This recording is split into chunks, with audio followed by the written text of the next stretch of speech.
Hello everyone, welcome to सा से सा तक। पिछले वीडियो में मैंने आपको वेस्टर्न क्रोमैटिक स्केल बताया। उस क्रोमैटिक स्केल से मैंने आपको बताया अपना स्केल कैसे निकाल सकते हैं, आप अपना रेंज कैसे निकालते हैं और अपने सा की प्रैक्टिस आप कैसे करें। और आज हम वहीं से आगे बढ़ते हैं। आपको बताएंगे कि आप वेस्टर्न क्रोमैटिक स्केल को और किस तरह से लिख सकते हैं, और फिर हिंदुस्तानी जो हमारे स्वर हैं उनका अरेंजमेंट किस तरह से है, किस तरह के स्वर होते हैं, कितने स्वर होते हैं, ये सब चीज़ें आपको इस वीडियो में पता चलेंगी। तो आइए हम एक बार फिर देख लेते हैं कि आप अपना स्केल कैसे निकालते हैं और कैसे उसको प्ले करेंगे, आप ये भी देखेंगे। तो ये देखिए, ये हमारा वेस्टर्न क्रोमैटिक स्केल है। तो इसमें मैंने आपको बताया था कि स्केल में इस तरह से नोट्स प्लेस्ड होते हैं। सी से शुरू होता है, जो कि सी आपका फर्स्ट नोट होता है, जो ऑक्टेव शुरू होता है उसमें। तो C, C sharp, D, D sharp, E, F, F sharp, G, G sharp, A sharp, B और फिर सी। मतलब बी और यहाँ पे जो ई है वो स्टेबल नोट्स होते हैं, और बाकी सारे नोट्स जो है उनके फ्लैट और शार्प जो है वो एग्जिस्ट करते हैं। तो इस तरह से सारे नोट्स मिला के जो है वो 12 नोट्स होते हैं, और वो हमारे कीबोर्ड में या फिर आपके हारमोनियम में वो जो है वो 12 कीज से डिनोट होते हैं। तो इसी तरह से अब हम ये जो क्रोमैटिक स्केल है इसको हम यहीं तक रखेंगे, और इसको बस हम स्केल निकालने के लिए यूज़ करेंगे, ज़्यादा डेप्थ में इसकी नहीं जाएंगे। और अब हम चलते हैं अपने हिंदुस्तानी स्वरों की तरफ, क्योंकि हमें हिंदुस्तानी क्लासिकल म्यूज़िक हम सीख रहे हैं। तो देखिए, उनका अरेंजमेंट कुछ इस तरह से होता है। और वहाँ पे भी एक सप्तक में, यानी कि एक ऑक्टेव में 12 स्वर ही होते हैं।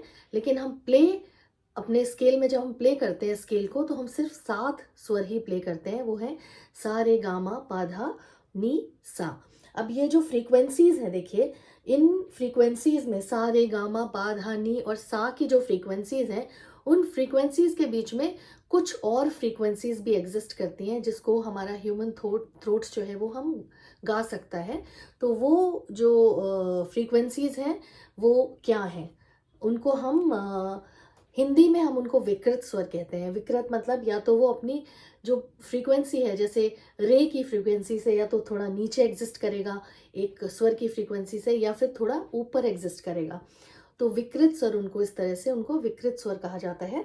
और विकृत स्वर भी दो तरह के होते हैं, एक होते हैं कोमल और एक होते हैं तीव्र। तो कोमल स्वर वो होते हैं जो कि अपने डिफाइंड फ्रीक्वेंसी से थोड़ा नीचे होते हैं, और तीव्र स्वर वो होते हैं जो डिफाइंड फ्रीक्वेंसी से थोड़ा ऊपर होते हैं, वो तीव्र स्वर होते हैं। तो हमारे कोमल स्वर 4 हैं और तीव्र स्वर 1 है। कौन से हैं कोमल स्वर? चलिए हम स्केल में देख लेते हैं।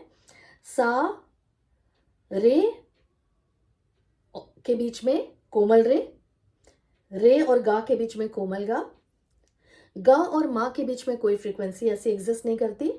माँ और पा के बीच में तीव्र माँ, पा और धा के बीच में कोमल धा, और धा और नी के बीच में कोमल नी। और फिर ये सा जो है वो तार सप्तक का सा है, यानी कि नेक्स्ट ऑक्टेव का सा है वो। तो इस तरह से हमारे कोमल स्वर 4 हुए।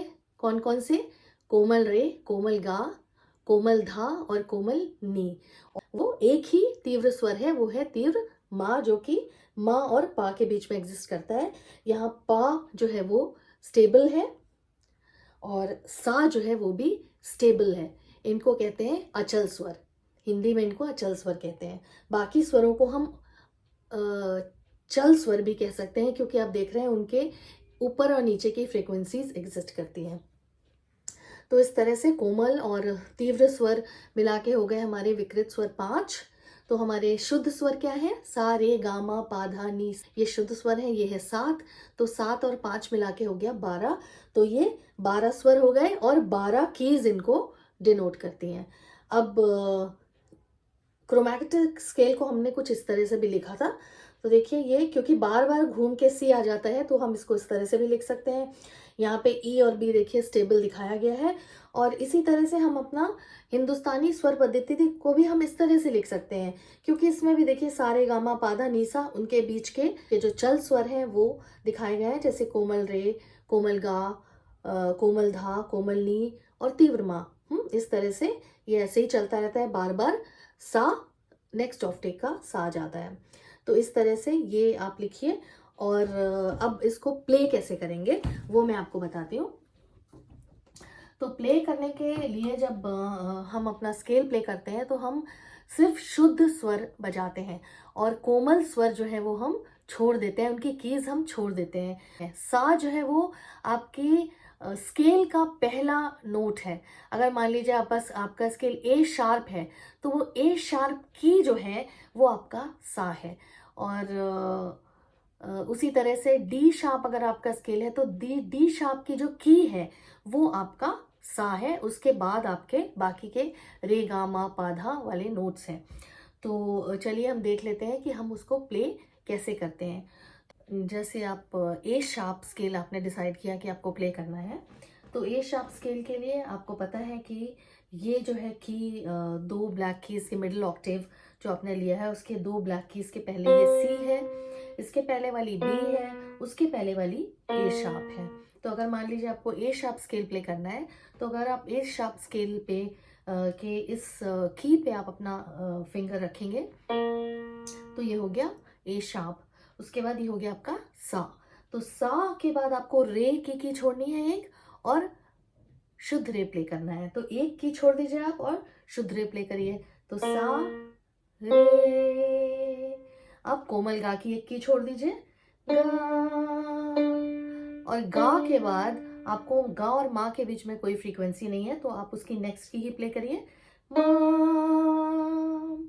माँ और पा के बीच में आप जानते हैं तीव्र माँ है तो एक की छोड़ दीजिए, पा प्ले करिए, पा। पा और धा के बीच में कोमल धा, एक की छोड़ दीजिए, धा। धा और नी के बीच में कोमल नी, एक की छोड़ दीजिए, नी। अब नी और सा के बीच में कोई की नहीं है, कोई ऐसी फ्रीक्वेंसी नहीं है जो कि आप गा सकें, तो आपको सीधे उसके नेक्स्ट वाली की प्ले करनी है। तो सा। अब एक बार पूरा देख लीजिए, सा रे गा मा पा धा नी सा। वापस चलते हैं, सा नी धा पा मा गा रे सा। तो यह हो गया आपका ए शार्प स्केल। ओके, अब बी प्ले करते हैं। तो आपको पता है बी, ये की बी है वाइट वाली की, सी के जस्ट पहले वाली जो की है वो बी है। तो सा रे गा मा पा धा नी सा, सा नी धा पा मा गा रे सा। ये हो गया मेरा स्केल। तो आपने स्केल प्ले कर लिया। अब आपको स्केल प्ले करना आता है। अब स्केल के प्ले करके आप उसके थोड़ा ऊपर जाके, अब जब आप ऊपर ऑक्टेव में जाएंगे तो भी वैसे ही कीज हैं। आपको रे छोड़ना है, कोमल रे, रे प्ले करना है, कोमल गा छोड़ना है। सेम वे आप ऊपर प्ले करेंगे और सेम वे आपका नीचे भी प्ले होगा। तो उसमें बिल्कुल भी कंफ्यूज होने की ज़रूरत नहीं है। तो आप अपना स्केल जो है वो प्ले करके, अपने इंस्ट्रूमेंट पे प्ले करके स्केल और प्रैक्टिस करिए। तो इसके बाद आपको प्रैक्टिस थोड़ी बता देती हूँ ताकि आप घर में प्रैक्टिस शुरू कर सकें। तो जब आप प्रैक्टिस शुरू करेंगे तो आप पहले ओम बोलेंगे। ओम का अभ्यास करने से आपकी हमिंग की भी थोड़ी प्रैक्टिस होगी, जो कि बहुत ही यूज़फुल होता है म्यूज़िक में। तो हमिंग की आप प्रैक्टिस करेंगे तो किस तरह से, ओम बोल के। तो ओम की प्रैक्टिस करिए, 4 5 6 बार ओम बोलिए आप। तो शुरू करते हैं। ओम।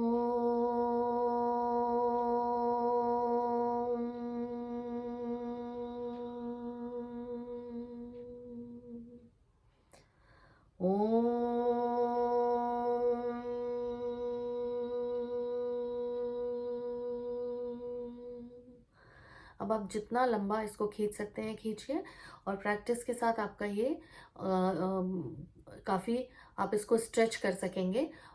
तो इसके बाद हम सा की प्रैक्टिस करेंगे। तो अपने स्केल का सा लगाइए, उसकी प्रैक्टिस करिए, और अगर आपका स्केल जो है वो बी या उसके आसपास है तो मेरे साथ गाइए। शुरू करते हैं। सा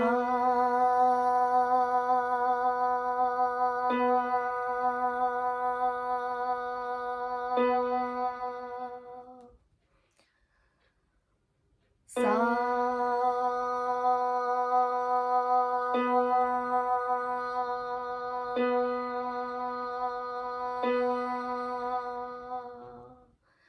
जितना स्ट्रेच करें उतना स्ट्रेच करिए।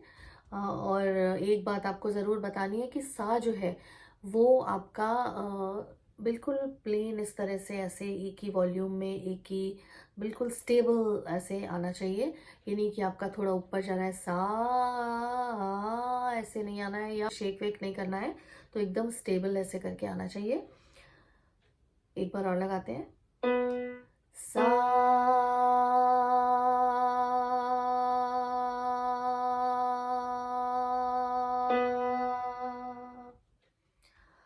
तो सा लगाने के बाद, कई बार सा लगाने के बाद, अब आप मंद्र सप्तक की तरफ बढ़िए। मंद्र मतलब कि लोअर ऑक्टेव की तरफ बढ़िए।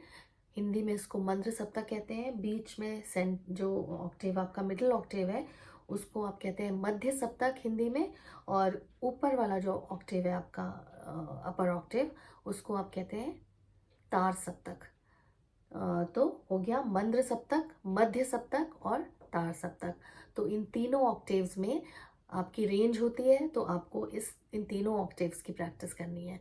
और जहाँ भी जितना भी नीचे स्वर तक आप जा पाए, जितना भी ऊपर स्वर तक जा पाए, उसकी प्रैक्टिस आप करिए। तो थोड़ी बहुत प्रैक्टिस मैं आपको इस वीडियो में दिखाती हूँ, और नेक्स्ट वाला वीडियो जो है मेरा है वो पूरा प्रैक्टिस वीडियो है, तो आप उसको लगा के प्रैक्टिस करिएगा। तो ये चलिए शुरू करते हैं। सा नी धा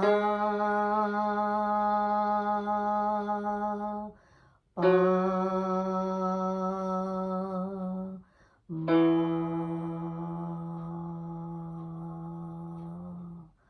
पा दा नी सा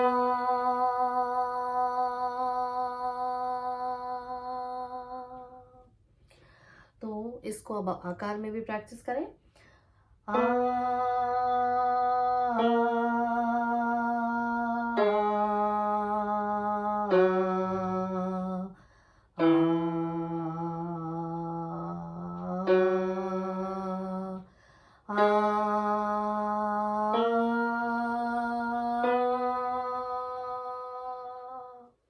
कई बार प्रैक्टिस करिए इसको।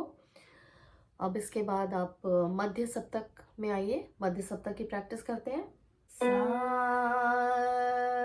रे गा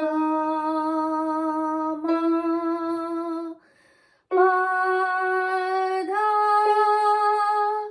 नी सा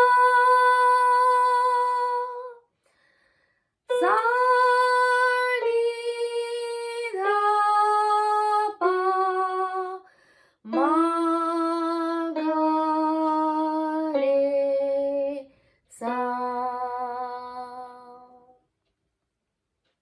आकार में आ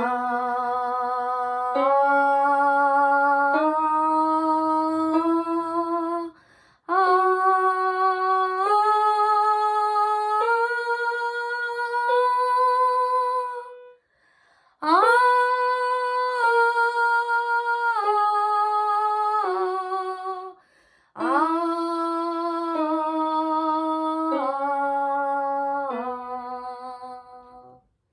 अभी हम मध्य सप्तक और मंद्र सप्तक इन दोनों की ही प्रैक्टिस मैंने आपको बताई है। तो ये आप घर में प्रैक्टिस करिए अच्छी तरह से। तो जितना आप मंद्र जा सकेंगे आप उतना ही तार भी जा सकेंगे। तो अच्छे से आप प्रैक्टिस करिए इसकी। और अगर आपको वीडियो पसंद आया हो तो लाइक करिए, कमेंट करिए, शेयर करिए। कोई क्वेरीज हो आपकी तो आप कमेंट बॉक्स में डाल सकते हैं, मैं आंसर ज़रूर करूँगी। नेक्स्ट वीडियो में मिलते हैं जो कि प्रैक्टिस वीडियो है, तो आपको और भी काफ़ी कंटेंट मिलेगा प्रैक्टिस करने के लिए। तो चलिए फिर, bye, thank you so much.